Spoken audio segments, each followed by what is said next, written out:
up? This is Ariel. And I'm Shawn with Icon for Hire. And you're watching GRIMM TV. How are you guys? We're good. We're good. happy. Yeah. We're well. We played 2 shows in Russia, and they were great. They were great. Is this going to be our 3rd show? 4th show? Third show. Yeah, see. Yeah, 3rd show. It's the first time back in Finland in like, what, 5 Way six too years? long. Yeah. Way too long. The last one was on the Hollywood Undead tour, so this will be our first time headlining. I'm pretty sure. Yes. It's hard to keep track, but yeah. Guessing you're kind of looking forward to playing Very here much. again? Yes. Yeah, absolutely. And we're never going to have a 5-year gap again. Yep. Ever. Like, we actually have a team set up to help us keep touring. We want to be over here like every year or two at least. Yeah. That's good. Yeah. Yeah. I don't know. Do you have a good fan base over here? We'll find out. We'll find out.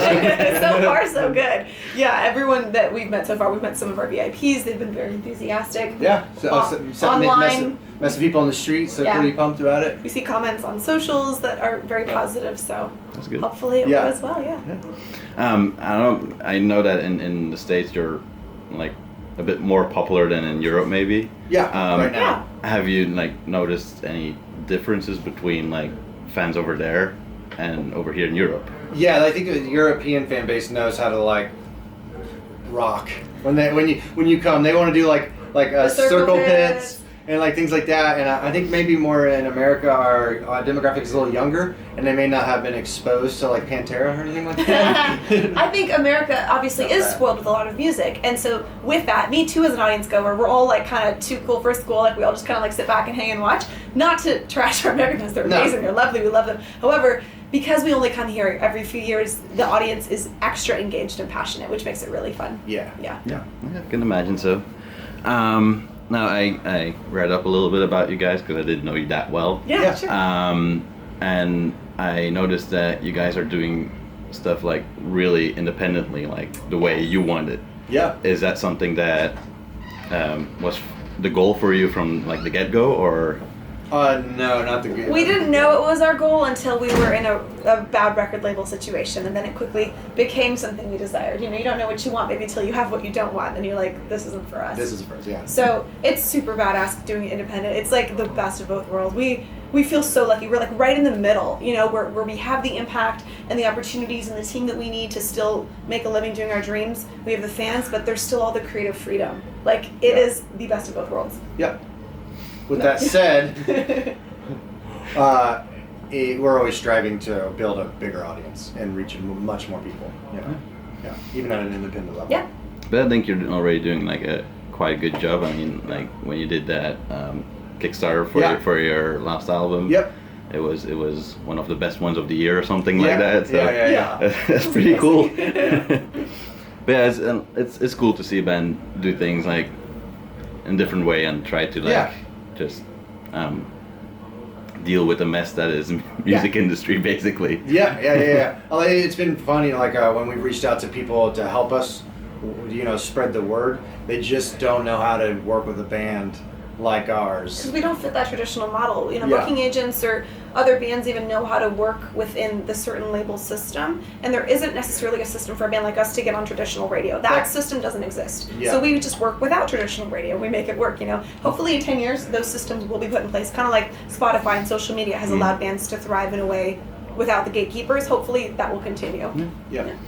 Well, luckily I noticed that there's quite some more and more players in the field coming that kind of want to do it that different way. Like I noticed that you guys worked with tag publicity. Yeah. Like I know that those guys are also like trying to do things the nice way and a different way than it is most of the time.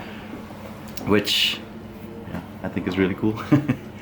Now your lyrics are mostly personal and kind of about emotions and mental health issues and stuff like that. So that I'm guessing that's something that really lives with you guys. Yes. Yeah, 100%. I mean, we've struggled. I write the lyrics, I'll just speak for myself. I've struggled so much with depression, with self-hatred, with just hating life, feeling like, why is it so hard for me? Like, when is it ever going to get easier? How come I'm living my dream and yet I still have so much sadness inside of me? Like, all of that struggle. So my songwriting is me trying to kind of work with that, the duality of life. You know, sometimes it's really awesome, sometimes it's really terrible. And Did you just quote Slipknot? Did I? No, I don't maybe. know. You said duality, and I was like, But that's what I care about, so that's what I write about. I mean, it's kind of like a topic I'll probably never exhaust. I'll write 10 more albums about it because I'll just never figure it out. So I'll just keep trying to figure it out in my music. Yeah, I think it's like that with a lot of artists that write about those kind of things. Yeah. I mean, mental health issues lately is more and more like important and in the more mainstream spotlight really. and stuff. Yeah, exactly.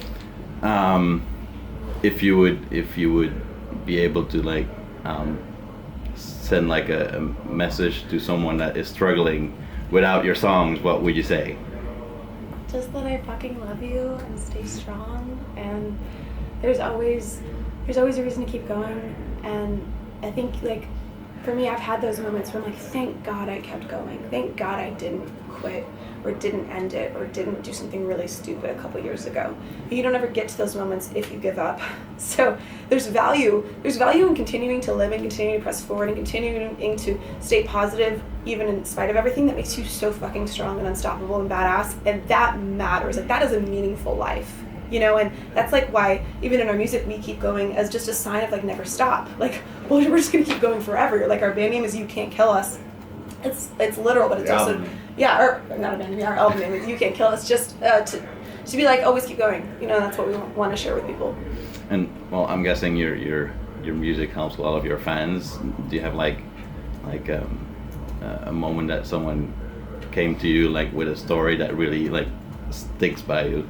Oh, I feel like every day, every show, yeah. There was a dad who came up to us in maybe like Boston or somewhere on the East Coast in America and said that he came up with tears in his eyes and handed us a chunk of money and said, your music did more for my daughter to save her life than years of therapy, so I want to give you the money that I was giving the therapist. Yeah, he really did that. Which is amazing. You know, it's so That's sweet. cool. And then we get these really sweet letters and really heartfelt stories of how music has been involved with people, you know, choosing to save their own lives and everything. So that's been really cool. It's a huge responsibility, but we're up for it. Yeah, well, that was a cool story.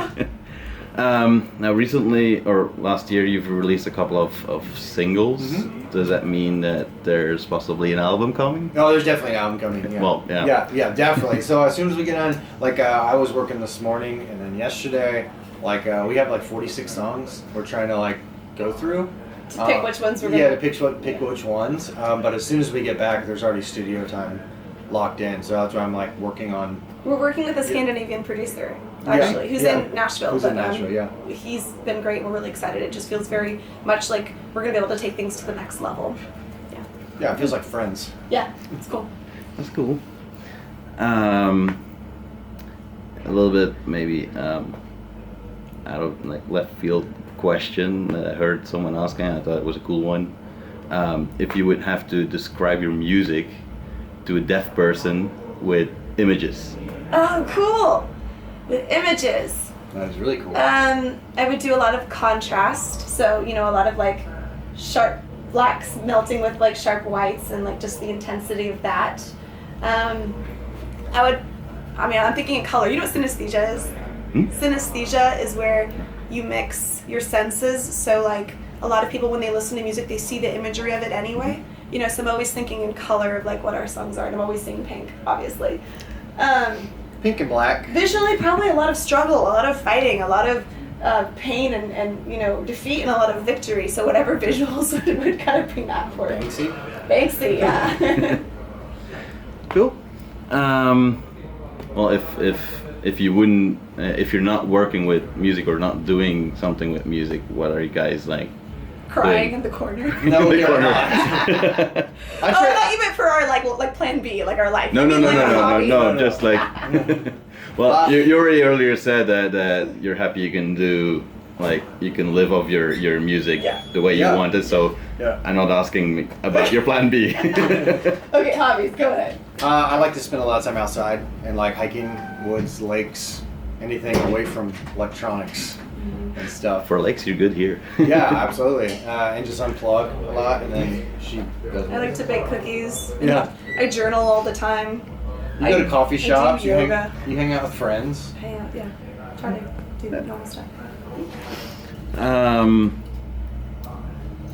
You guys are like touring quite some, and so you Yeah. probably have met a lot of like smaller bands that support you and stuff like that. Is there like any band that you would like want to like to give a shout out to, like, hey, you should check these guys out, these are really cool? Oh my gosh, yes. Okay, so we just played with Ashes Collide 2 nights ago. They were great. Dorian. What was the name of the opening band in Moscow? The cute little girl with the orange kind of blunt cut hair. Aspen. No, Ashes Aspen? Collide and then Aspen. Yeah, Yeah. those are the 2 bands we played with so far. They were both wonderful. Okay. Yeah. We'll have to check those out. Yeah. Besides finishing this tour and recording, any other big plans still for this year? We're going to try to do a family reunion in June with my extended family. That's in June. No, so we're gonna do the album, and then our management team is hopefully gonna have some tours. You know, I don't think they're trying to like overbearing us right now. We're on tour, we're supposed to go on the record, and then like they've got like everything close. So hopefully they open up the curtains, and it's like, there you go, 18 months of touring. That's the hope. Yeah. Who knows? We might do some really cool pre-sale stuff for our album, whether it's crowdfunding or more just like unique experiences to sort of kickstart and activate that. Yeah, like a dozen like cookies with one album. What? Your Swedish cookies, and an album. Oh, like that's a pre-sale option. Yeah, Yes. Yeah. So we start a bakery and a manufacturing company Oh for my CDs. gosh, all my passions all in house. Yeah, cookie music here. I love it. $10. I get it now. Well, to kind of round this short talk up, any last message to your fans or people that still have to discover you all over Yeah. the world? Just thank you for caring, or Yeah, thank maybe you for supporting and coming to the shows and spending your money your at time. your time energy. coming to see us. Yeah, means a lot to us, and we're out here trying to live our dreams and not hate life. So we want hopefully that to be an inspiration to other people to also like chase after what they care about, what like makes them happy, and so like that's what we're trying to do. So hopefully people can take that away from our shows and from interviews and stuff like that. Yeah. Thanks so much. Thank you. Appreciate it. Thank you. Cool. Thank you.